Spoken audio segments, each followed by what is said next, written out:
비상사태의 시작은 단 한 줄이었습니다. 미국은 더 이상 기존 질서를 인정하지 않겠다. 2025년 트럼프 대통령의 선언은 연쇄 폭발을 일으켰습니다. 관세 전쟁, 유럽의 반발, UN 평화회의 독점, 러시아의 거부. 미국이 스스로 동맹의 균열을 만드는 구조였죠. 그러나 그 순간 한국은 극비 복구 시스템을 조용히 움직였고 보이지 않는 반격이 시작됐습니다. UN이 비공식 자료를 확인했습니다. 전후 복구 완공률 98%, 중동 공급망 유지율 단독 1위. 공백 현장을 통째로 메운 나라가 밝혀지자 프랑스 외교관이 회의장에서 일어섰습니다. 이 회의에는 중재자가 필요합니다. 그건 바로 한국입니다. 결국 미국이 잃은 신뢰를 조용히 통째로 가져간 나라. 정신 차리고 보니 승리자는 한국이었습니다. 그 믿기 힘든 이야기를 지금 바로 공개합니다. 시작하기 전 구독과 좋아요, 그리고 댓글로 한국을 응원해주세요. 많은 힘이 됩니다. 저는 미국에서 20년 넘게 외교를 취재해온 저널리스트입니다. 이사벨 카르멘이라고 하죠. 48배 나이에 세계 질서라는 게 어떻게 돌아가는지 웬만큼 안다고 자부했어요. 적어도 그날 아침까지는 그랬습니다. 2025년 2월 어느 화요일 오전, 국무부 건물 지하 회의실이었어요. 비공식 브리핑이라는 이름 아래 소수의 기자들만 모인 자리였죠. 형광등 불빛 아래 놓인 긴 테이블, 그 끝에 앉은 국무장관의 표정이 평소보다 굳어 있었습니다. 뭔가 큰일이 터졌나 싶어서 노트북을 켜고 손가락을 키보드 위에 올려놨어요. 국무장관이 입을 열었습니다. 유럽 측에서 새로운 제안을 해왔습니다. 중재자 명단에 한국을 포함시키자는 얘기더군요. 그 순간 저는 웃음을 참지 못했습니다. 소리내진 않았지만 입꼬리가 살짝 올라가는 걸 주체할 수 없었어요. 옆에 앉은 동료 기자가 힐끔 저를 쳐다봤고 저는 얼른 손으로 입을 가렸죠. 하지만 속으로는 이미 확신하고 있었습니다. 한국? 진심인가? 회의실을 나와 복도를 걸으면서도 그 생각이 머릿속을 맴돌았어요. 한국이라니. 제가 아는 한국은 언제나 조용한 나라였습니다. 큰 목소리를 내지 않고 국제무대에서 주도권을 쥐는 것도 아니고 그저 미국이 만든 판 안에서 따라오는 나라. 그게 제가 20년간 취재하며 본 한국이었죠. 사무실로 돌아와 책상에 앉았습니다. 커피를 한 모금 마시고는 동료에게 물었어요. 한국이 중재자라니 유럽이 미쳤나? 동료는 어깨를 으쓱하며 대답했습니다. 글쎄요. 반미 감정 아닐까요? 미국 주도 회의에 반발하는 거죠. 저도 고개를 끄덕였어요. 그게 가장 그럴듯한 설명처럼 들렸으니까요. 유럽이 미국에 질려서 감정적으로 다른 카드를 꺼내든 거라고 생각했습니다. 중국은 너무 크고 일본은 역사 문제가 복잡하니까 그냥 무난해 보이는 한국을 골랐겠지, 뭐 그런 거라고요. 그날 저녁 집으로 돌아가는 지하철 안에서도 그 생각을 떨칠 수 없었습니다. 창밖으로 스쳐 지나가는 어두운 터널벽을 보면서 저는 혼잣말처럼 중얼거렸어요. 한국이 뭘 하겠어. 그 말이 입 밖으로 나오는 순간 묘하게 불편한 기분이 들었습니다. 마치 뭔가 중요한 걸 놓치고 있는 것 같은 그런 느낌이었죠. 하지만 저는 그 불편함을 무시했어요. 그냥 피곤해서 그런 거라고, 오늘 회의가 좀 길었으니까 그렇다고 스스로를 설득했습니다. 집에 도착해서 소파에 앉아 와인을 한 잔 따랐죠. TV를 켰는데 뉴스에서 또 트럼프 대통령의 새로운 관세 정책을 다루고 있었어요. 화면 속 트럼프는 자신만만한 표정으로 말하고 있었습니다. 미국이 다시 강한 나라가 될 것이라고, 우리 조건대로만 협상하면 된다고. 그 모습을 보면서 저는 고개를 끄덕였어요. 맞아, 세상은 여전히 미국이 중심이지. 나머지는 그저 따라올 뿐이고. 그날 밤 잠자리에 들기 전에 노트북을 열어 이메일을 확인했습니다. 유럽 특파원에게서 온 메일이 하나 있었어요. 제목은 간단했습니다. 한국 카드, 진짜일 수도. 저는 피식 웃으며 메일을 닫아버렸죠. 진지하게 받아들일 필요 없다고 생각했으니까요. 그런데 이상하게도 잠이 잘 오지 않았습니다. 천장을 바라보며 뒤척이는 동안 국무장관의 굳은 표정이 자꾸 머릿속에 떠올랐어요. 그의 눈빛에는 뭔가 당혹스러움 같은 게 있었습니다. 단순한 유럽의 반발이라면 저렇게 진지할 필요가 없잖아요. 뭔가 더 있는 걸까? 아니야, 라고 저는 속으로 되뇌었습니다. 한국은 그냥 한국일 뿐이야. 큰 나라도 아니고 목소리가 센 것도 아니고 그저 열심히 따라오는 나라. 20년 동안 봐온 한국이 갑자기 달라질 리 없잖아. 그렇게 스스로를 안심시키며 눈을 감았어요. 하지만 가슴 한구석에서는 아주 작은 의문이 싹트기 시작했습니다. 왜 유럽은 하필 한국을 택했을까? 정말 감정적인 선택일까? 아니면 제가 모르는 뭔가가 있는 걸까? 그날 밤 저는 아주 오랜만에 불안한 잠에 빠져들었습니다. 다음 날 아침 출근길 지하철에서 저는 과거를 떠올렸습니다. 한국에 대한 제 기억들이요. 사실 저는 한국을 여러 번 취재했어요. 서울에도 4-5번 갔었죠. 그때마다 느낀 건 한국은 참 정돈된 나라라는 거였습니다. 깨끗한 거리, 빠른 인터넷, 친절한 사람들. 하지만 국제 무대에서는 늘 조용했어요. 사무실에 도착해서 커피를 내리면서 저는 오래된 취재 노트를 찾아봤습니다. 2019년 서울에서 열렸던 국제회의 취재 기록이었죠. 노트를 펼치니 제가 적어놨던 메모가 눈에 들어왔어요. 한국 대표단 마이너스 조용함. 발언 횟수 적음. 주로 듣는 역할. 맞아, 그랬어. 저는 고개를 끄덕였습니다. 한국은 언제나 회의장 뒷자리에 앉아서 큰 나라들이 결정하는 걸 지켜보던 나라였죠. 물론 성실하게 따라오긴 했어요. 약속은 잘 지켰고 책임은 다했습니다. 하지만 판을 짜는 쪽은 아니었어요. 절대 아니었죠. 그날 오후 백악관 출입 기자들과 점심을 먹었습니다. 다들 어제 브리핑 얘기를 하더군요. 한 선배 기자가 포크를 놓으며 말했어요. 한국? 농담이지 뭐. 전시작 정권도 없는 나라가 무슨 중재자야. 그 말을 들으니 제 확신이 더 굳어졌습니다. 맞아요. 한국은 아직도 전시작 정권을 미국이 쥐고 있는 나라잖아요. 전쟁이 나면 한국군을 지휘하는 건 미국 장성이에요.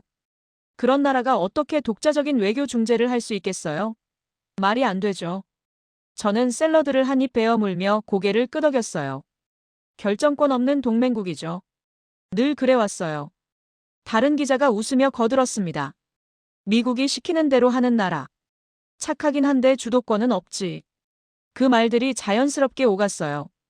누구도 이상하게 생각하지 않았죠. 그게 당연한 평가였으니까요. 저도 그렇게 생각했고 제 동료들도 마찬가지였습니다. 한국은 그런 나라야. 조용하고 성실하고 하지만 결정권은 없는 나라. 사무실로 돌아와 책상에 앉았습니다. 모니터를 켜고 한국 관련 최근 기사들을 검색해봤어요. 뭐가 나올까 싶어서요. 그런데 대부분이 경제 기사였습니다. 반도체, 배터리, 조선. 한국이 잘하는 분야들이죠. 하지만 외교나 안보 관련해서는 별다른 게 없었어요. 저는 마우스를 놓고 의자에 등을 기댔습니다. 역시 그래, 라고 중얼거렸죠. 한국은 경제는 잘하는데 외교는. 글쎄. 큰 나라들 틈에서 입지가 약하잖아. 중국과 일본 사이에 낀 중간 크기 나라. 역사적으로도 힘든 위치였고 지금도 마찬가지예요. 그날 저녁 집에 돌아와서도 계속 그 생각을 했습니다. 소파에 앉아 와인잔을 돌리면서 제가 취재했던 한국의 모습들이 파노라마처럼 지나갔어요. 판문점에서 본 긴장된 군인들, 서울 시내 곳곳의 미군 기지, 외교가들이 조심스럽게 말을 고르던 모습들. 한국은 늘 미국의 그늘 아래 있었어요. 안보도 외교도 큰 결정들도. 그게 나쁘다는 건 아니에요. 현실적인 선택이었죠. 작은 나라가 강대국 틈에서 살아남으려면 어쩔 수 없는 일이었을 거예요. 저는 그렇게 이해하고 있었습니다. 노트북을 열어 이메일을 확인했어요. 파리 특파원에게서 또 메일이 와 있었습니다. 프랑스 외교부, 한국 중재안 진지하게 검토 중이라는 제목이었죠. 저는 한숨을 쉬며 답장을 썼습니다. 감정적 반응 같은데요.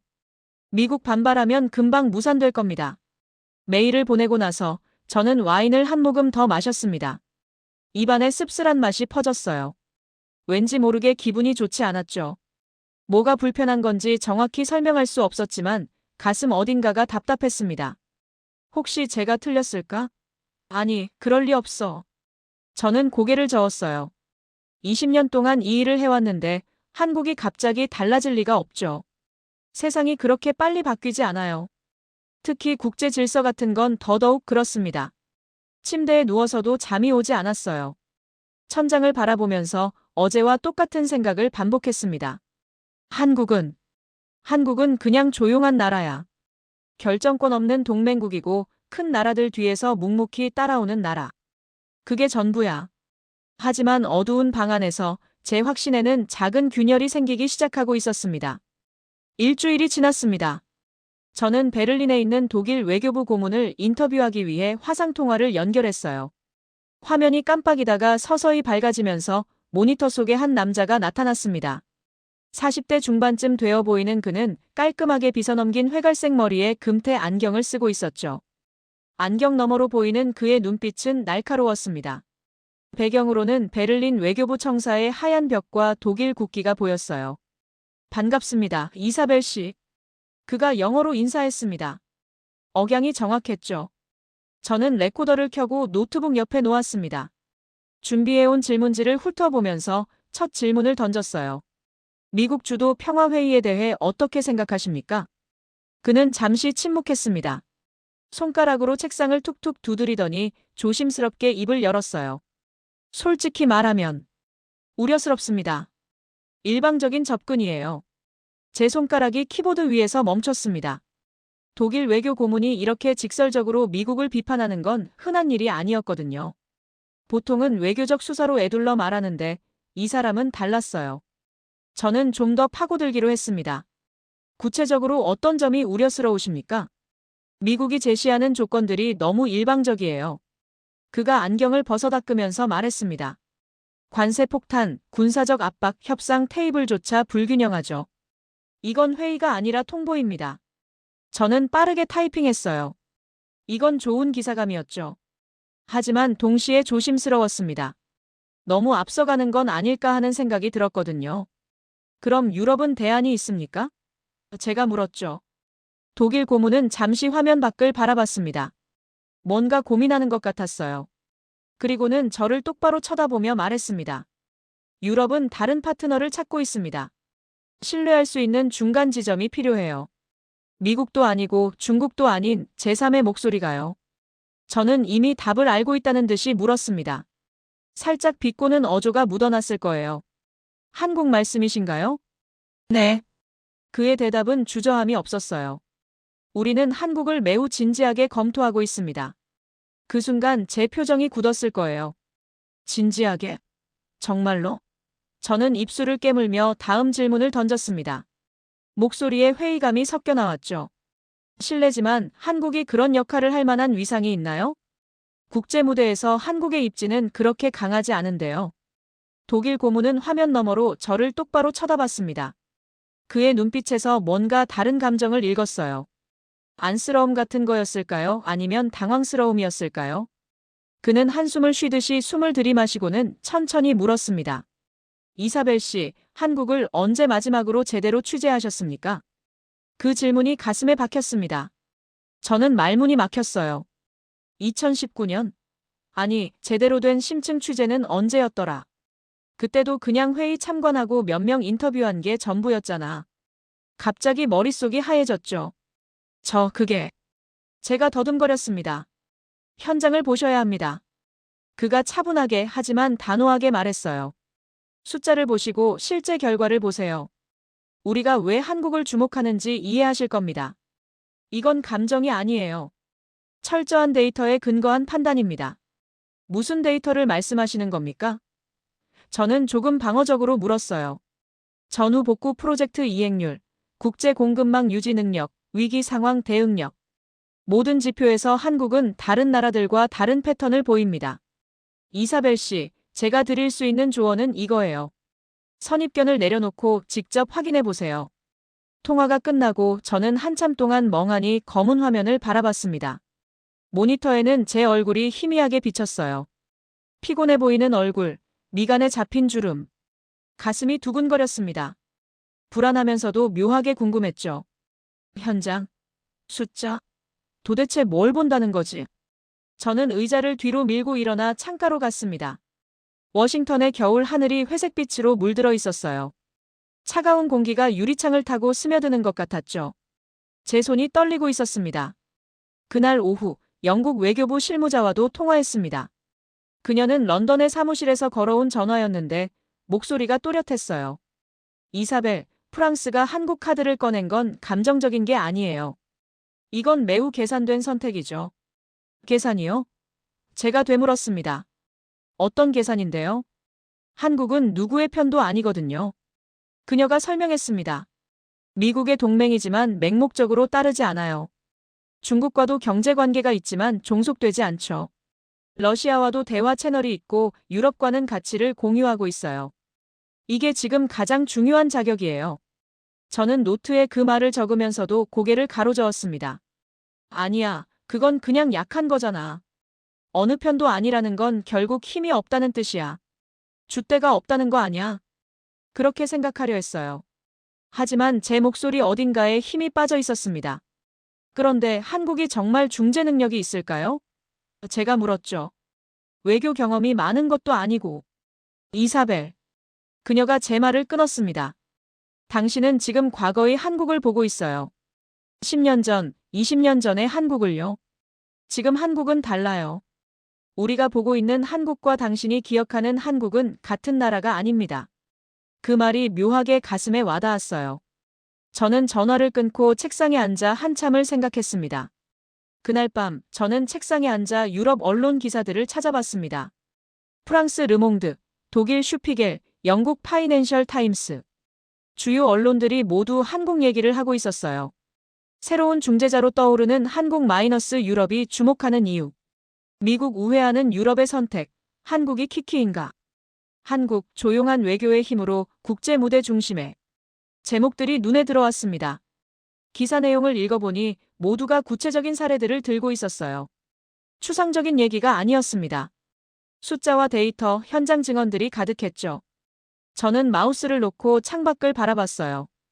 워싱턴의 밤거리에 불빛들이 반짝이고 있었죠. 거리를 오가는 차들의 불빛이 강물처럼 흘렀습니다. 갑자기 제가 뭔가 중요한 걸 놓치고 있다는 느낌이 강하게 들었습니다. 마치 모두가 보는 풍경을 저만 못 보고 있는 것 같았어요. 아니, 저만 보지 않으려고 하는 건 아닐까?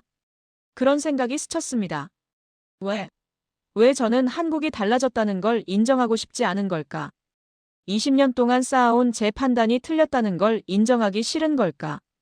다음 날 아침 출근하자마자 편집장을 찾아갔습니다. 그는 커피를 마시며 신문을 읽고 있었어요. 한국 취재 좀 다시 해보고 싶은데요. 제가 말했습니다. 편집장이 신문을 내려놓고 커피잔을 들며 물었어요. 무슨 각도로? 어제도 한국 얘기하지 않았어요? 유럽이 왜 한국을 주목하는지 제대로 알고 싶어요. 현장에 가보고 데이터를 직접 확인하고 사람들을 만나보고 싶습니다. 뭔가 제가 모르는 게 있는 것 같아요. 그 말을 하면서 제 목소리가 떨리는 걸 느꼈습니다. 인정하기 싫었지만 불안했어요. 20년 경력의 저널리스트가 중요한 흐름을 놓쳤을지도 모른다는 두려움. 세상이 바뀌고 있는데 저만 과거에 머물러 있는 건 아닐까 하는 공포. 그게 저를 짓눌렀죠. 편집장은 잠시 저를 바라봤습니다. 그의 눈빛이 날카로워졌어요. 이사벨, 당신 목소리가 떨리고 있어요. 20년 넘게 같이 일했는데 이렇게 흔들리는 당신은 처음 보네요. 죄송합니다. 저도 잘 모르겠어요. 근데 이 취재는 꼭 해야 할 것 같습니다. 편집장은 잠시 생각하더니 고개를 끄덕였습니다. 좋아요. 파보세요. 솔직히 우리도 궁금하긴 해요. 유럽이 왜 갑자기 한국 하는지. 예산은 승인해 줄게요. 제대로 파세요. 사무실을 나서면서 저는 주먹을 꽉 쥐었습니다. 알아낼 거야. 진실이 뭔지, 한국이 정말 달라진 건지, 아니면 여전히 제가 아는 그 나라인지. 두렵지만 알아야 해. 기자로서, 그리고 한 인간으로서. 복도를 걸으면서 창밖을 봤습니다. 겨울 하늘 아래 워싱턴의 건물들이 차갑게 서 있었어요. 하지만 저는 이상하게 가슴이 뛰는 걸 느꼈습니다. 두려움과 기대가 뒤섞인 묘한 설렘이었죠. 뭔가가 시작되고 있었습니다. 제 안에서 그리고 세상에서. 일주일 후, 저는 뉴욕의 유엔 본부 건물에 있었습니다. 유리와 철골로 된 높은 건물, 로비에 들어서자 천장이 아득히 높았어요. 복도를 걸으면 신발 소리가 울렸죠. 대리석 바닥이 매끄럽게 닦여 있어서 걸을 때마다 딸깍딸깍 소리가 건물 전체에 퍼지는 것 같았습니다. 제가 만나러 온 사람은 사무총장실 고위 관계자였어요. 비공식 자료를 볼 수 있도록 허락해준 분이었습니다. 60대 초반쯤 되어 보이는 그는 회색 양복을 입고 있었고 머리는 백발이었죠. 하지만 눈빛만은 날카로웠습니다. 이쪽으로 오세요. 그가 복도 끝 작은 회의실을 가리켰습니다. 회의실 문을 열고 들어가니 테이블 위에 두툼한 폴더 하나가 놓여 있었습니다. 파란색 표지에 UN 인터널 유스 올리라는 도장이 찍혀 있었어요. 전후 복구 프로젝트 실적 보고서입니다. 그가 말했죠. 공개되지 않은 자료예요. 조심히 다뤄주시고 사진은 안 됩니다. 메모만 하세요. 저는 천천히 폴더를 열었습니다. 페이지를 넘기면서 숫자들이 눈에 들어왔어요. 국가별 원조 규모, 프로젝트 완공률, 철수 시점. 처음엔 평범한 데이터처럼 보였죠. 표와 그래프들, 딱딱한 관료적 문체로 쓰인 문장들. 그런데 23페이지쯤에서 손이 멈췄습니다. 중동 지역 전후 복구 프로젝트 현황이었어요. 표가 하나 있었는데 국가별 완공률이 적혀 있었습니다.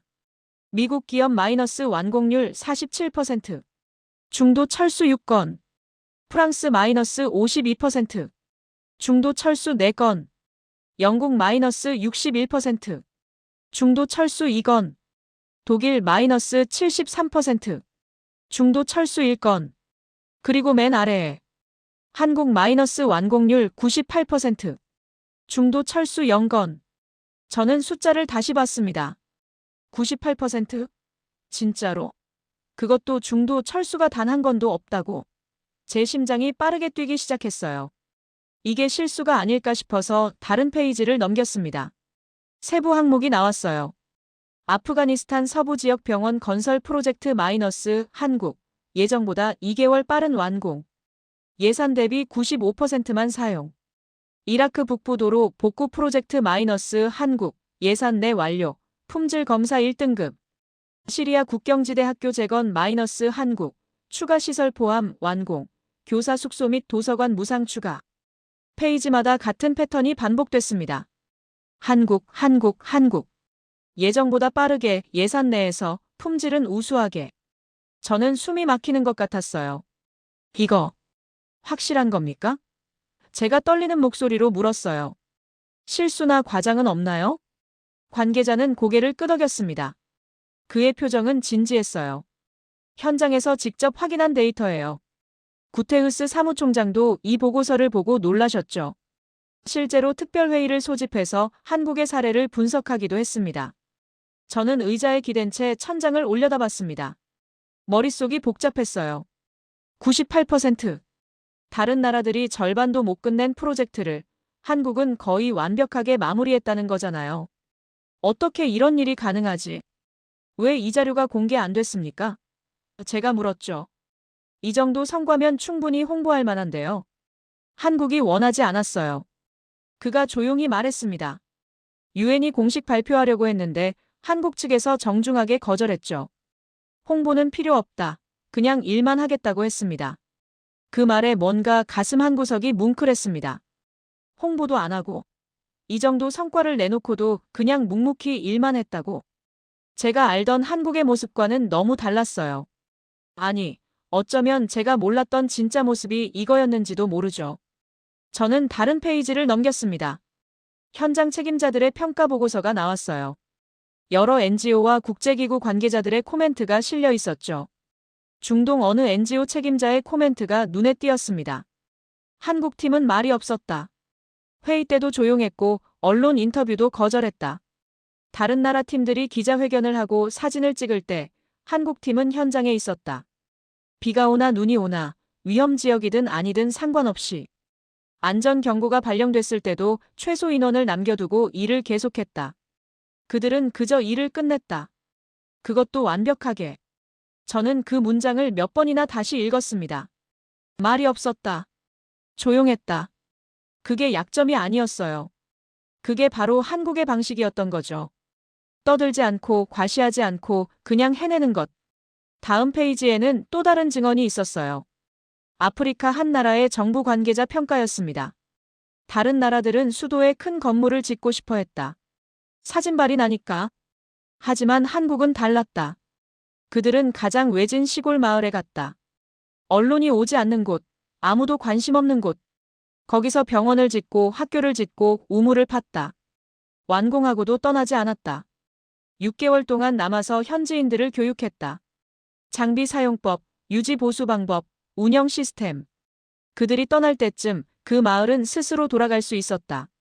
저는 펜을 놓았습니다. 손이 떨렸어요. 이건 단순한 원조가 아니었습니다. 이건 책임이었어요. 진짜 지속 가능한 변화를 만드는 것. 남들이 사진만 찍고 떠나는 동안 한국은 시스템을 만들고 있었던 거예요. 유엔 건물을 나와 길을 걸었습니다. 뉴욕의 겨울바람이 얼굴을 스쳤어요. 차갑고 날카로웠죠. 하지만 저는 그 추위를 느낄 여유가 없었습니다. 머릿속이 너무 복잡했거든요. 1번가를 걷다가 작은 카페에 들어갔습니다. 구석자리에 앉아 커피를 주문하고 창가 자리에 앉았어요. 노트북을 열어 방금 본 데이터를 정리하기 시작했습니다. 손가락이 키보드 위에서 빠르게 움직였죠. 그런데 중간에 자꾸 멈췄어요. 뭔가 쓰려고 하면 제 과거의 확신들이 방해했습니다. 한국은 결정권 없는 나라. 아니, 이 숫자가 말해주는 건 다른 거잖아. 결정권은 없을지 몰라도 실행력은 세계 최고잖아. 한국은 조용하기만 한 나라. 아니, 조용한 게 아니라 선택한 거야. 떠들 필요가 없었던 거지. 결과로 말하니까. 저는 커피잔을 들고 창밖을 바라봤습니다. 뉴욕 거리를 사람들이 바쁘게 오가고 있었어요. 저마다 자기 일에 바빴죠. 코트깃을 세우고 빠른 걸음으로 지나가는 사람들. 갑자기 이런 생각이 들었습니다. 혹시 저도 너무 바빠서 정말 중요한 걸 못 봤던 건 아닐까? 아니, 보지 않으려 했던 건지도 모르죠. 인정하기 싫었으니까. 제가 20년 동안 쌓아온 한국에 대한 이미지가 완전히 틀렸다는 걸. 그날 밤 호텔방에서 저는 편집장에게 이메일을 보냈습니다. 더 깊이 파야 할 것 같습니다. 유엔 자료를 봤는데 놀라운 숫자들이 나왔어요. 하지만 숫자만으로는 부족합니다. 현장 증언이 필요해요. 실제로 한국과 일했던 사람들, 한국 프로젝트 현장을 본 사람들을 만나야 합니다. 제네바로 가겠습니다. 다음 주에 NGO 연례 회의가 있어요. 거기서 현장 책임자들을 만날 수 있을 것 같습니다. 메일을 보내고 나니 긴장이 조금 풀렸어요. 하지만 동시에 두려웠습니다. 제가 20년 동안 믿어왔던 것들이 흔들리고 있었으니까요. 기자로서의 제 정체성까지도요. 베개에 머리를 묻고 누웠습니다. 어둠 속에서 그 숫자가 자꾸 떠올랐어요. 98%. 완공률 98%. 중도 철수 0건. 그건 그냥 숫자가 아니었습니다.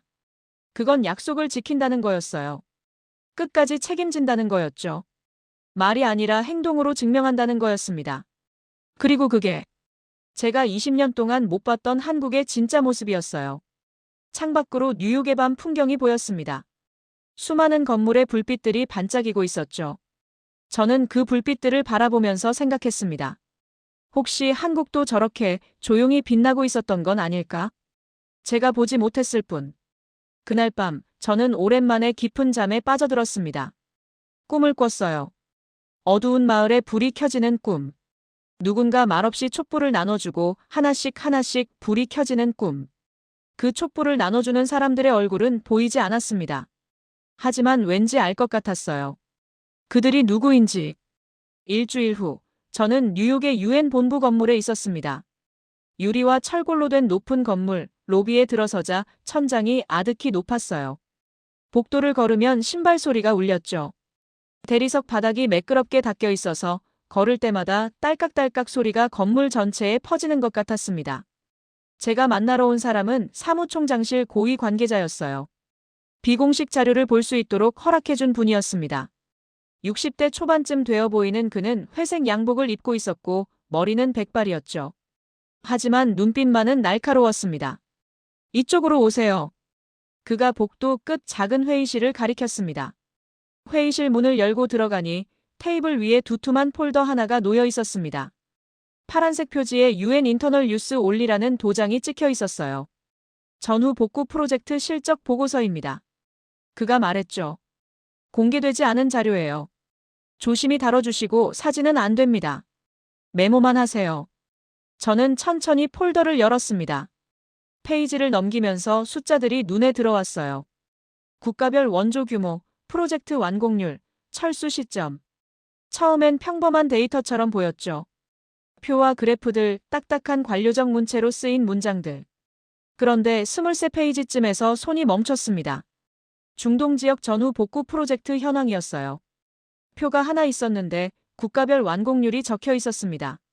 미국 기업 마이너스 완공률 47%, 중도 철수 6건, 프랑스 마이너스 52%, 중도 철수 4건, 영국 마이너스 61%, 중도 철수 2건, 독일 마이너스 73%, 중도 철수 1건, 그리고 맨 아래에 한국 마이너스 완공률 98%, 중도 철수 0건. 저는 숫자를 다시 봤습니다. 98%?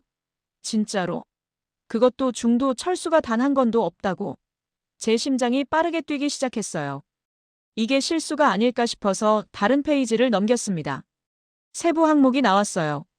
아프가니스탄 서부 지역 병원 건설 프로젝트 마이너스 한국, 예정보다 2개월 빠른 완공. 예산 대비 95%만 사용. 이라크 북부 도로 복구 프로젝트 마이너스 한국, 예산 내 완료.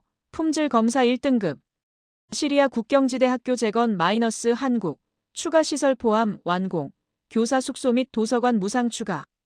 페이지마다 같은 패턴이 반복됐습니다. 한국. 예정보다 빠르게, 예산 내에서, 품질은 우수하게. 저는 숨이 막히는 것 같았어요. 이거 확실한 겁니까? 제가 떨리는 목소리로 물었어요. 실수나 과장은 없나요? 관계자는 고개를 끄덕였습니다.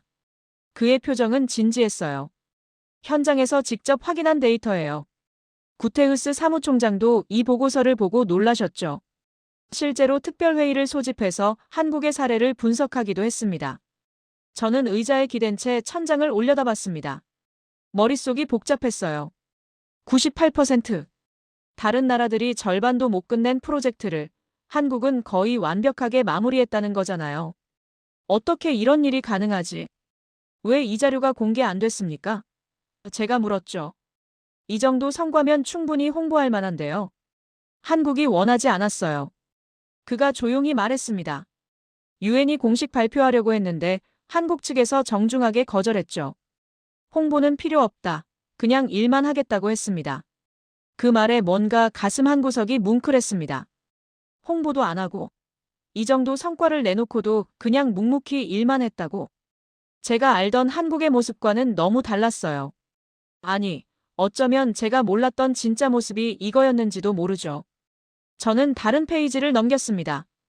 현장 책임자들의 평가 보고서가 나왔어요. 여러 NGO와 국제기구 관계자들의 코멘트가 실려 있었죠. 중동 어느 NGO 책임자의 코멘트가 눈에 띄었습니다.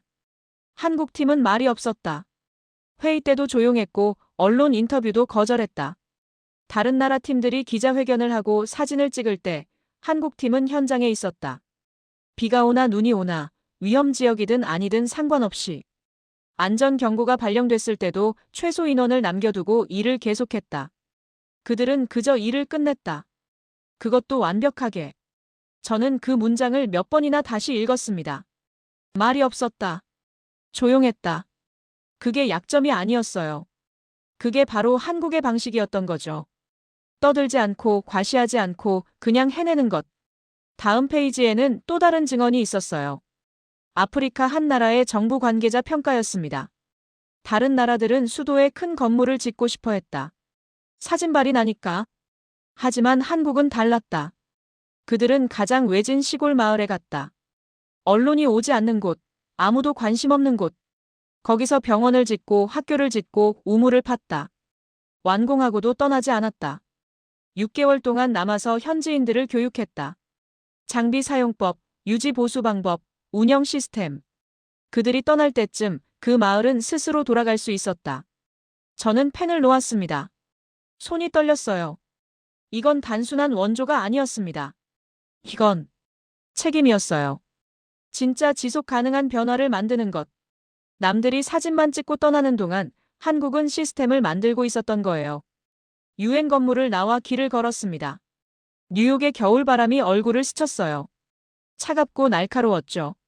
하지만 저는 그 추위를 느낄 여유가 없었습니다. 머릿속이 너무 복잡했거든요. 1번가를 걷다가 작은 카페에 들어갔습니다. 구석 자리에 앉아 커피를 주문하고 창가 자리에 앉았어요. 노트북을 열어 방금 본 데이터를 정리하기 시작했습니다. 손가락이 키보드 위에서 빠르게 움직였죠. 그런데 중간에 자꾸 멈췄어요. 뭔가 쓰려고 하면 제 과거의 확신들이 방해했습니다. 한국은 결정권 없는 나라. 아니, 이 숫자가 말해주는 건 다른 거잖아. 결정권은 없을지 몰라도 실행력은 세계 최고잖아. 한국은 조용하기만 한 나라. 아니, 조용한 게 아니라 선택한 거야. 떠들 필요가 없었던 거지. 결과로 말하니까. 저는 커피잔을 들고 창밖을 바라봤습니다. 뉴욕 거리를 사람들이 바쁘게 오가고 있었어요. 저마다 자기 일에 바빴죠. 코트깃을 세우고 빠른 걸음으로 지나가는 사람들. 갑자기 이런 생각이 들었습니다. 혹시 저도 너무 바빠서 정말 중요한 걸 못 봤던 건 아닐까? 아니, 보지 않으려 했던 건지도 모르죠.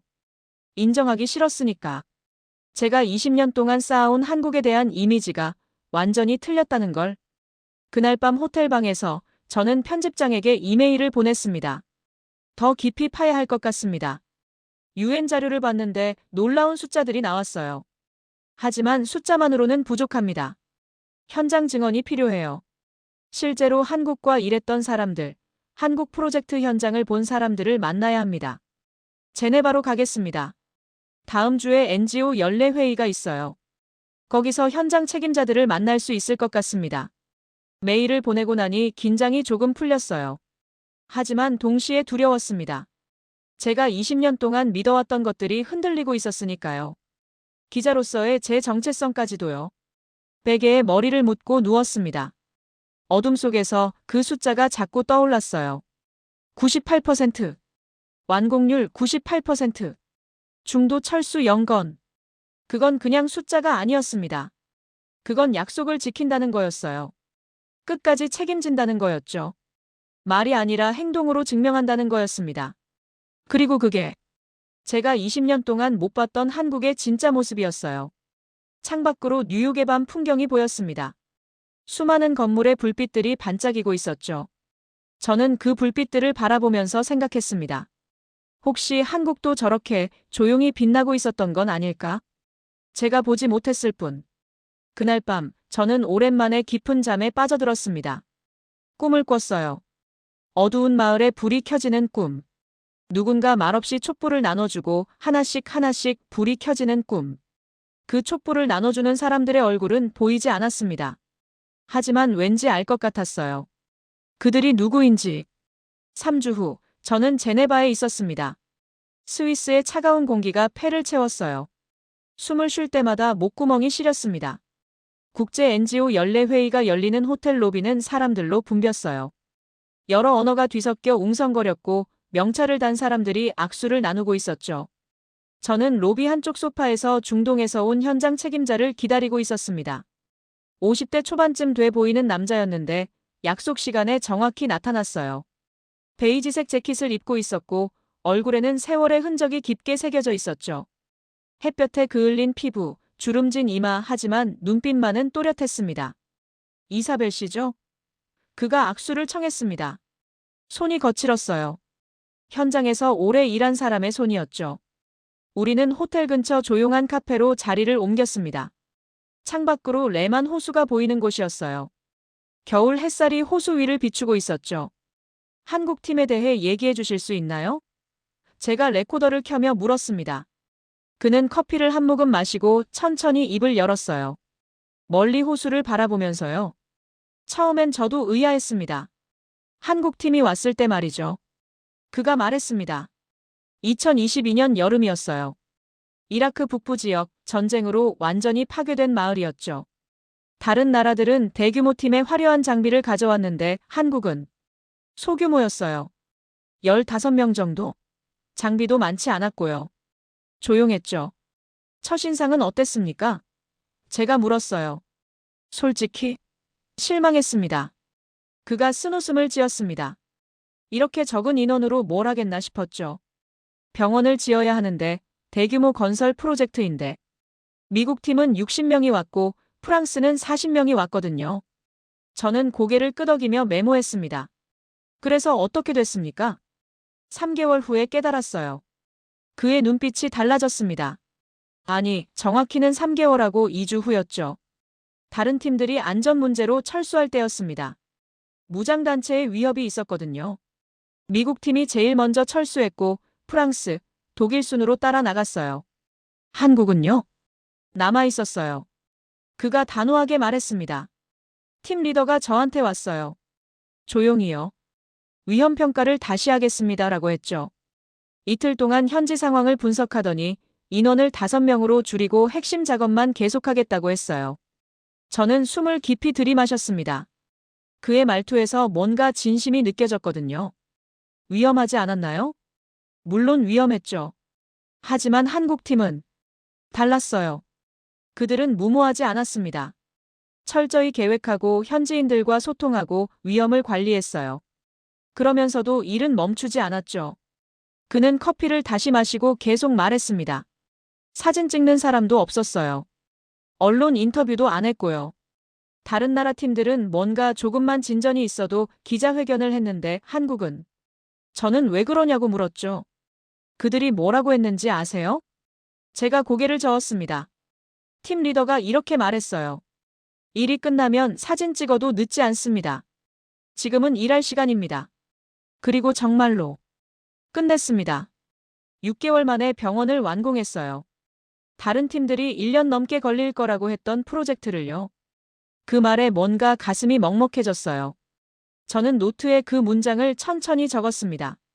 일이 끝나면 사진 찍어도 늦지 않습니다. 손이 조금 떨렸죠.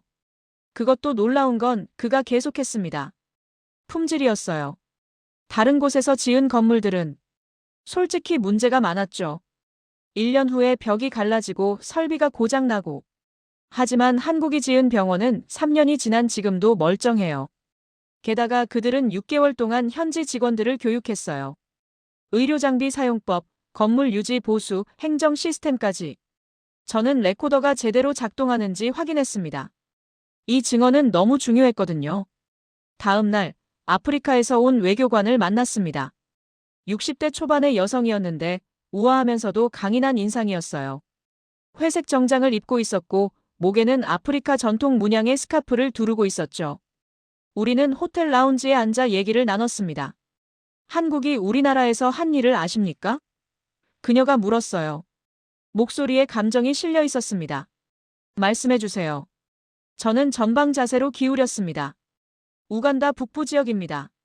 내전이 끝나고 10년이 지났지만 여전히 의료시설이 없었어요. 수도 캄팔라에서 차로 8시간 거리죠. 비포장도로를 달려야 하는 곳이에요. 그녀가 가방에서 사진 한 장을 꺼냈습니다. 작은 시골 마을의 모습이었어요. 초가집들 사이에 깨끗한 건물 하나가 서 있었죠. 병원을 지었어요. 작은 시골 마을에. 다른 나라들은 수도에만 관심 있었는데 한국은 아무도 안 가는 곳에 갔죠. 그녀의 목소리에 감정이 실렸습니다. 그것도 모자라서 직원 교육까지 했어요. 장비 쓰는 법, 유지 보수하는 법. 10개월 동안요. 왜 그렇게까지 했을까요? 제가 물었죠. 제가 물어봤어요. 그녀가 말했습니다. 한국 팀장이 뭐라고 했는지 아세요? 완공하는 게 목표가 아닙니다. 운영되는 게 목표입니다. 그 말이 제 가슴에 박혔어요. 그녀는 사진을 다시 가방에 넣으면서 계속 말했습니다. 그 병원은 지금도 운영되고 있어요. 4년째입니다. 현지인들이 스스로 운영하고 있죠. 한국이 떠난 지 3년이 지났지만 시스템은 여전히 작동하고 있어요. 이게 진짜 원조 아닙니까? 사진 찍고 떠나는 게 아니라 정말로 그 사람들이 스스로 설 수 있게 만드는 것. 저는 그 말을 들으면서 뭔가 깨달았습니다. 한국은 단순히 일을 끝내는 게 아니었어요. 제대로 끝내는 거였죠. 남들이 사진 찍고 떠나는 동안 한국은 진짜 작동하는 시스템을 만들고 있었던 겁니다. 그날 저녁 호텔방에서 노트북을 열었어요. 지난 이틀간 모은 증언들을 정리하기 시작했습니다. 화면에 문장들이 쌓여갔죠. 한국은 말이 없었다. 하지만 현장에 있었다. 한국은 사진을 찍지 않았다. 하지만 일을 끝냈다. 한국은 화려하지 않았다. 하지만 완벽했다. 한국은 떠났다. 하지만 시스템은 남았다. 저는 타이핑을 멈추고 창밖을 바라봤습니다. 제네바의 야경이 조용히 빛나고 있었어요. 레만 호수 위로 달빛이 은빛으로 부서지고 있었죠. 갑자기 20년 전 서울에서 봤던 장면이 떠올랐습니다. 새벽 5시에 열리는 재래시장, 묵묵히 일하는 사람들, 말없이 움직이는 효율성. 그때 저는 근면하다고만 생각했어요. 하지만 지금 와서 보니 그게 한국의 진짜 힘이었던 거죠. 떠들지 않고 과시하지 않고 그저 해내는 것. 그게 얼마나 강력한지 20년이 지나서야 알게 됐습니다. 다음 날 아침 한국경제외교 실무관과 비공식 면담을 했습니다.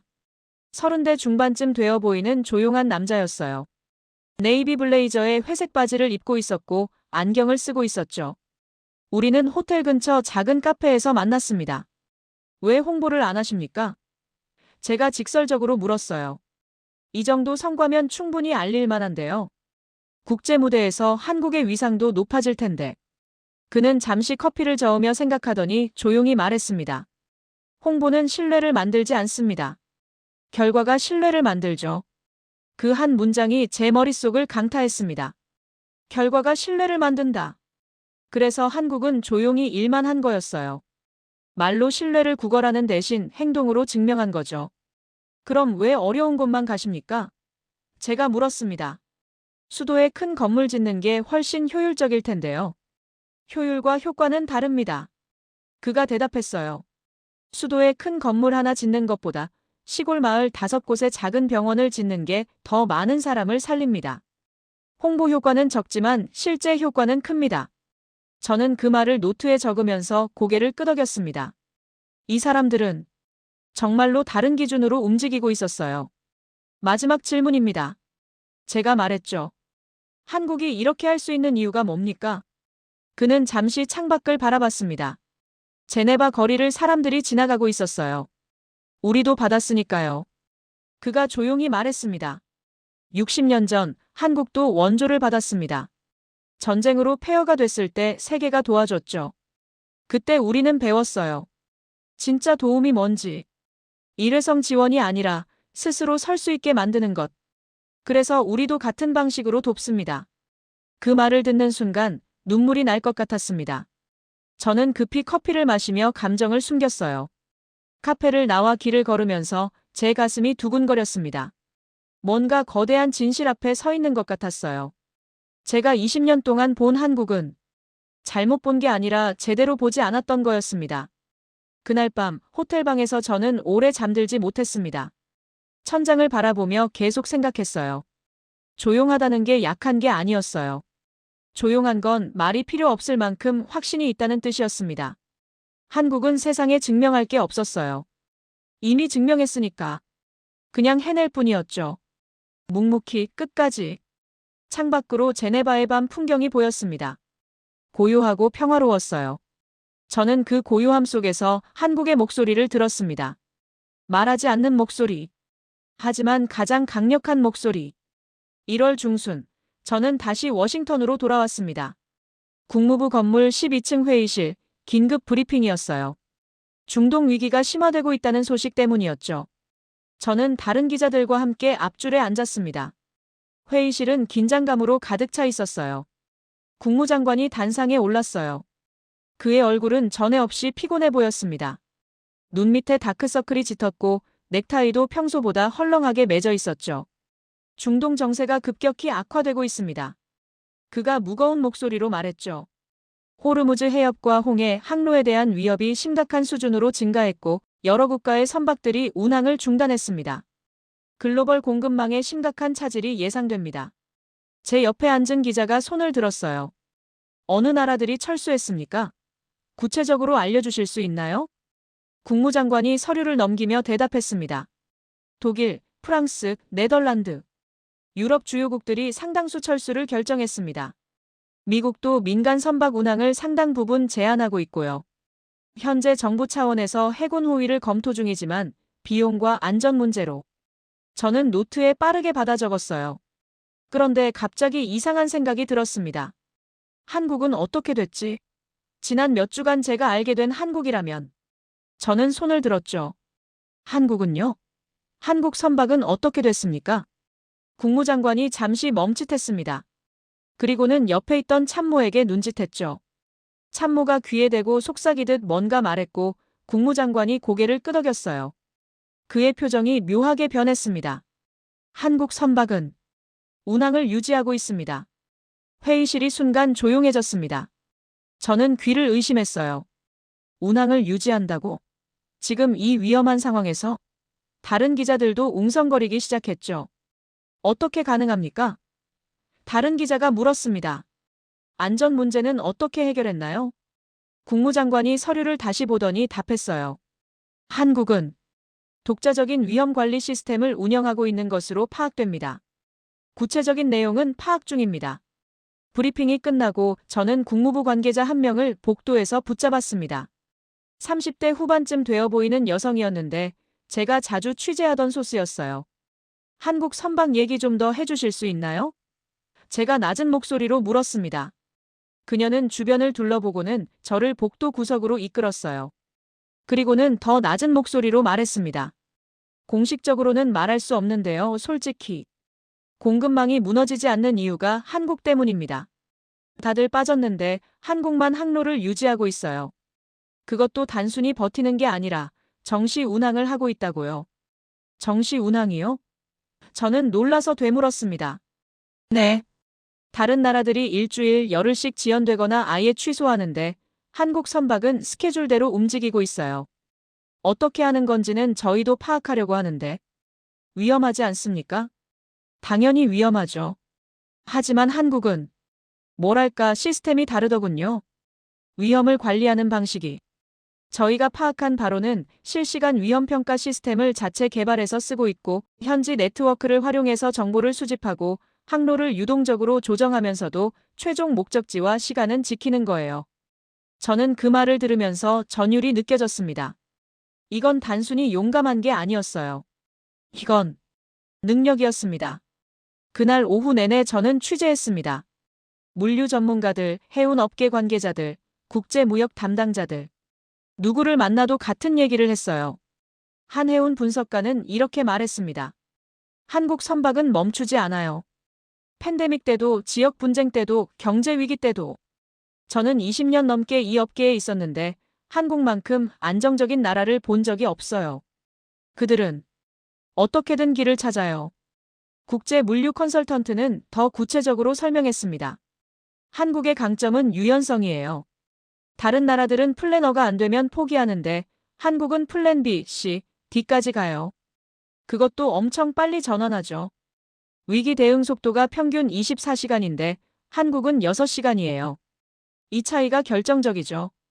한 영국 외교 실무자와 전화 통화를 했습니다. 그는 런던에서 피곤한 목소리로 말했어요. 유럽이 한국에 주목하는 이유를 이제 아시겠습니까, 이사벨? 그가 물었죠. 위기 때 누가 남아있는지 보세요. 말이 아니라 행동으로 증명하는 나라가 어딘지. 평화로울 때는 모두가 약속하지만 위기 때는 한국만 지키고 있어요. 전화를 끊고 저는 한참 동안 창밖을 바라봤습니다. 워싱턴의 하늘이 잔잔하게 어두워지고 있었어요. 거리의 가로등들이 하나씩 켜지기 시작했죠. 제 머릿속에서 퍼즐 조각들이 맞춰지기 시작했습니다. 전후 복구에서 98% 완공률. 중도 철수 0건. 아무도 안 가는 시골 마을에 병원 짓고 10개월 교육하기. 위기 속에서도 항로 유지하고 정시 운항하기. 이 모든 게 우연이 아니었어요. 이건 패턴이었습니다. 시스템이었죠. 철학이었어요. 한국은 끝까지 간다. 약속을 지킨다. 어떤 상황에서도. 그날 밤 집으로 돌아가는 길에 저는 스스로에게 물었습니다. 언제부터였을까? 한국이 이렇게 된 게. 아니, 제가 언제부터 못 봤던 걸까? 아마도 한국은 처음부터 이랬을 거예요. 조용히, 묵묵히, 끝까지. 다만 우리가 그걸 중요하게 생각하지 않았던 거죠. 화려한 연설이나 대규모 선언만 주목했으니까요. 화려한 게 강한 게 아니에요. 지속 가능한 게 강한 거죠. 다음 날 아침 출근하자마자 편집장을 찾아갔습니다. 그는 커피를 마시며 모니터를 보고 있었어요. 특집 기사 쓰고 싶습니다. 한국에 대해서요. 제가 말했죠. 편집장이 커피잔을 내려놓으며 저를 쳐다봤어요. 또요? 지난주에도 한국 얘기했잖아요. 이번엔 다릅니다. 각도를 잡았어요. 조용한 힘입니다.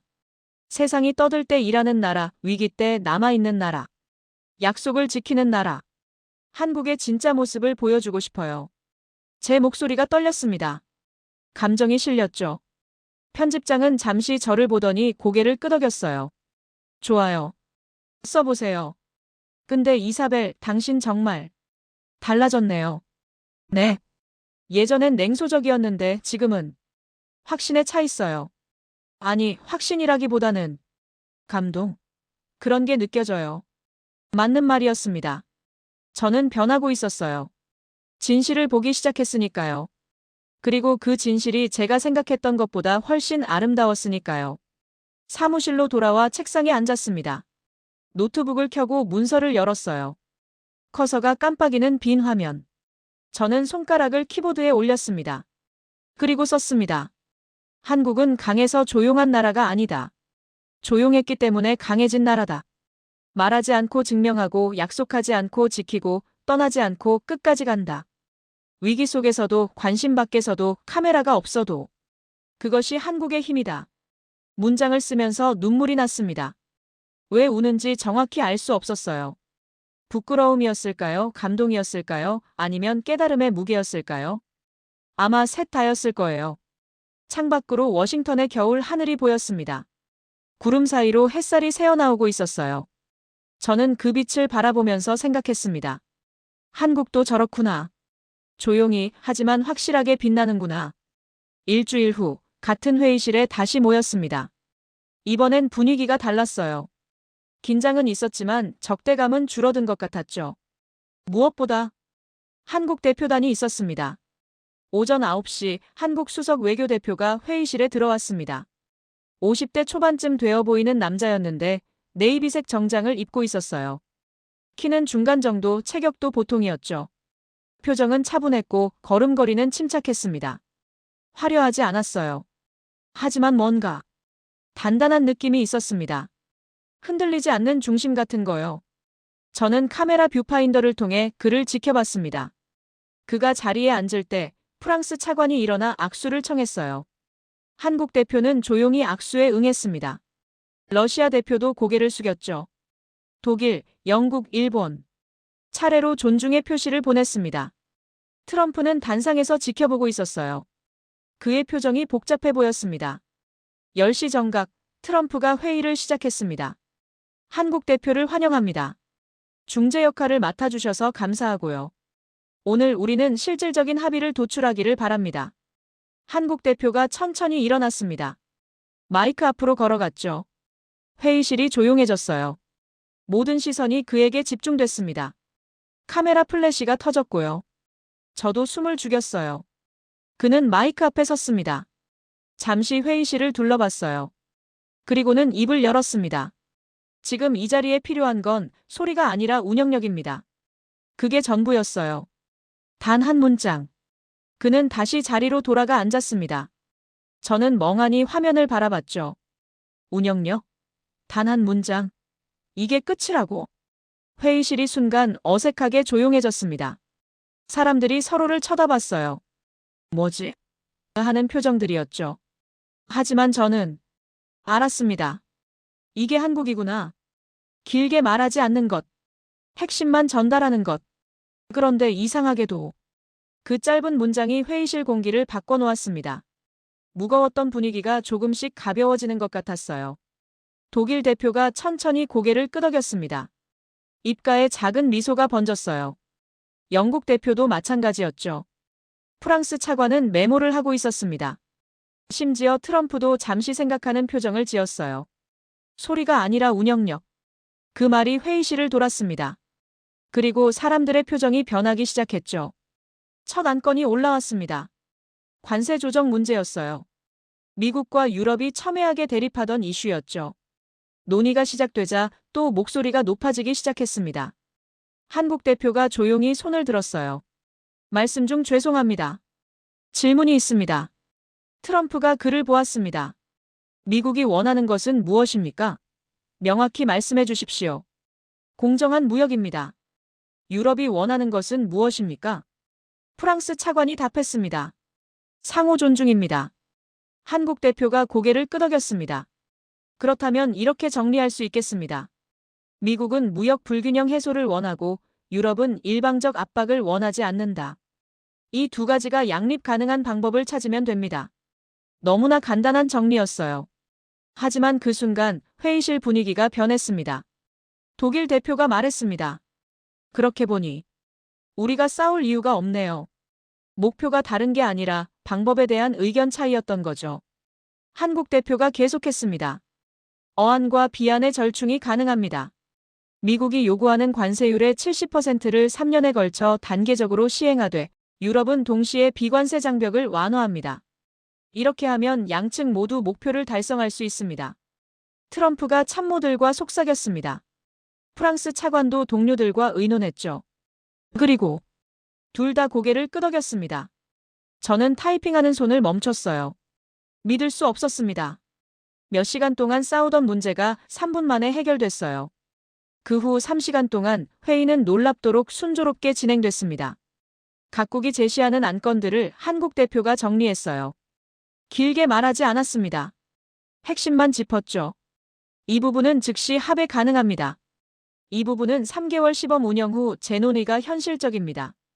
이 부분은 양측이 더 양보할 여지가 있어 보입니다. 화려한 수사도 감정적인 호소도 없었어요. 그저 작동 가능한 방법을 제시했습니다. 그리고 신기하게도 다들 고개를 끄덕였어요. 중간에 러시아와 영국이 충돌했습니다. 에너지 문제였죠. 양측이 격하게 언성을 높이기 시작했어요. 한국 대표가 조용히 말했습니다. 잠시 휴식하시는 게 어떻겠습니까? 그리고 10분 후 그는 양측을 따로 만났습니다. 무슨 얘기를 했는지는 모르겠어요. 하지만 회의가 재개됐을 때 양측은 타협안을 들고 나왔습니다. 저는 메모하면서 감탄했습니다. 이 사람은 싸움을 말리는 게 아니라 싸울 이유를 없애고 있었어요. 저녁 6시쯤 합의문 초안이 나왔습니다. 트럼프가 서류를 검토하더니 놀란 표정을 지었어요. 이게 가능했던 건가? 프랑스 차관도 서류를 읽으며 만족스러워 보였죠. 러시아 대표는 심지어 미소를 띄었습니다. 합의문 첫 페이지 상단에 한 문장이 적혀 있었어요. 한국 대표가 말했던 그 문장이었습니다. 이 협정의 목표는 소리가 아닌 운영력에 있다. 회의가 끝나고 각국 대표들이 악수를 나눴습니다. 트럼프도 한국 대표와 악수했어요.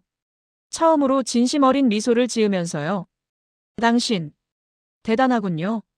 한국 대표는 고개를 숙였습니다. 제가 한 게 아닙니다. 여러분이 하신 겁니다. 그리고는 조용히 짐을 챙기기 시작했어요. 카메라 앞에 서지도 않았죠. 기자들이 다가오자 짧게만 답했습니다. 합의가 이루어져 다행입니다. 이제 실행이 중요합니다. 저는 그의 뒷모습을 지켜봤습니다. 복도로 사라지는 그 모습을요. 화려하지 않았어요. 하지만 확실했습니다. 이 사람이, 이 나라가 판을 바꿨어요. 그날 밤 호텔방으로 돌아와 노트북을 열었습니다. 기사를 써야 했어요. 하지만 손가락이 키보드 위에서 멈췄습니다. 뭐라고 쓰지? 어떻게 표현하지? 오늘 본 것을 어떻게 글로 담을 수 있을까? 저는 몇 달 전 제가 쓴 메모를 열어봤어요. 한국이 뭘 하겠어? 그 문장을 보면서 쓴웃음이 났습니다. 제가 얼마나 틀렸는지. 그 문장을 지웠습니다.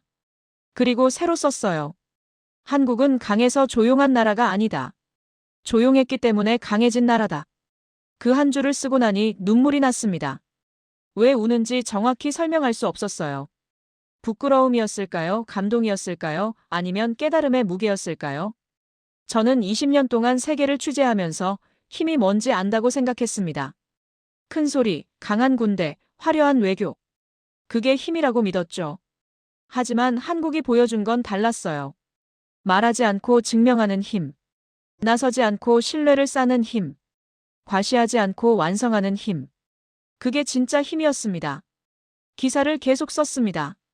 손가락이 움직이고 문장이 쌓이고 이야기가 완성됐어요. 한국이 어떻게 98% 완공률을 달성했는지. 한국이 왜 위기 속에서도 항로를 유지했는지. 한국이 어떻게 세계의 신뢰를 얻었는지. 그리고 오늘 한국이 어떻게 국제회의를 살려냈는지. 기사를 다 쓰고 나서 저는 창밖을 바라봤습니다. 뉴욕의 밤하늘에 별이 보였어요. 드물게 맑은 밤이었죠. 별빛이 조용히 빛나고 있었습니다. 한국도 그랬어요. 소리 없이 조용히 하지만 확실하게 빛나고 있었습니다. 세상이 알아주든 말든 상관없이 그저 해야 할 일을 하면서. 다음 날 아침 제 기사가 일면에 실렸습니다. 제목은 이랬어요. 조용히 판을 뒤집은 나라 마이너스 한국의 진짜 힘. 기사는 빠르게 퍼져나갔습니다. 유럽 언론들이 인용했고 아시아 매체들도 다뤘죠. 댓글들이 달렸어요. 대부분이 공감한다는 내용이었습니다. 하지만 정작 한국에서는 조용했어요. 한국 대통령은 특별한 발표를 하지 않았고 언론도 크게 떠들지 않았습니다. 그들은 그저 다음 일을 하고 있었죠. 편집장에게서 전화가 왔습니다. 이사벨, 대박이에요. 조회수가 폭발하고 있어요. 다른 매체에서 인터뷰 요청도 쏟아지고 있고요. 감사합니다. 제가 말했어요. 그런데 당신 괜찮아요? 목소리가 좀 떨리는데. 네, 괜찮습니다. 그냥 감정이 좀 복받쳐서요. 전화를 끊고 저는 한참을 창밖을 바라봤습니다. 일주일 후 저는 서울행 비행기에 올랐습니다. 직접 가보고 싶었어요. 이 나라를 제대로 보고 싶었습니다. 20년 전 제가 놓쳤던 것들을 다시 보고 싶었죠. 비행기 창밖으로 태평양이 펼쳐졌습니다. 끝없이 넓은 바다. 구름 사이로 햇살이 쏟아졌어요. 그 위를 조용히 날아가는 비행기처럼 한국도 그렇게 세상을 건너왔던 거예요. 조용히, 묵묵히 하지만 멈추지 않고. 저는 노트북을 열어 마지막 문장을 추가했습니다. 세상은 이제 알게 될 것이다. 진짜 힘은 소리에서 나오는 게 아니라 침묵 속의 실행에서 나온다는 것을. 그리고 그 힘을 가진 나라가 어디인지. 파일을 저장하고 저는 눈을 감았습니다. 가슴이 따뜻했어요. 20년 경력의 저널리스트로서 저는 마침내 진짜 이야기를 찾았습니다. 비행기가 흔들렸습니다. 난기류였죠. 하지만 조종사는 침착하게 고도를 조정했어요. 곧 다시 안정됐습니다. 한국도 그랬구나 하고 생각했습니다. 흔들릴 때도 있었겠죠. 하지만 중심을 잡고 방향을 유지하고 끝까지 갔던 거예요. 말하지 않았기에 강해진 나라. 나서지 않았기에 선택받은 나라. 조용히 세계의 판을 뒤집은 나라. 대한민국. 13시간 후 비행기가 인천공항에 착륙했습니다.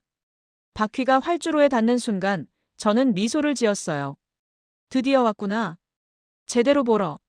공항을 나서니 서울의 공기가 느껴졌습니다. 차갑지만 상쾌했어요. 사람들이 바쁘게 오가고 있었죠. 조용하지만 효율적으로. 말없이 움직이지만 정확하게. 택시에 올라타며 기사님에게 물었습니다. 서울이 많이 변했나요? 20년 전하고 비교하면요. 기사님이 룸미러로 저를 보며 웃었어요. 변한 것도 있고 안 변한 것도 있죠. 건물은 더 높아졌고 기술은 더 발전했는데 사람들은 여전히 열심히 살아요. 묵묵히요. 묵묵히. 그 단어가 가슴에 와닿았습니다. 그래요. 한국은 묵묵히 해왔어요. 20년 동안, 30년 동안, 60년 동안. 그리고 이제 세상이 알게 됐죠. 그 묵묵함이 얼마나 강력한지. 창밖으로 서울의 풍경이 펼쳐졌습니다. 한강, 높은 빌딩들, 불빛들. 그리고 그 속을 오가는 수많은 사람들. 저는 노트를 꺼내 마지막 메모를 적었습니다. 한국의 힘은 소리가 아니라 침묵에 있다. 말이 아니라 행동에 있다. 약속이 아니라 실행에 있다. 그리고 그것이 가장 강력한 힘이다. 펜을 놓고 저는 창밖을 바라봤습니다. 이제 시작이에요. 진짜 취재의, 그리고 진짜 이해의, 조용히 빛나는 나라 대한민국을 향한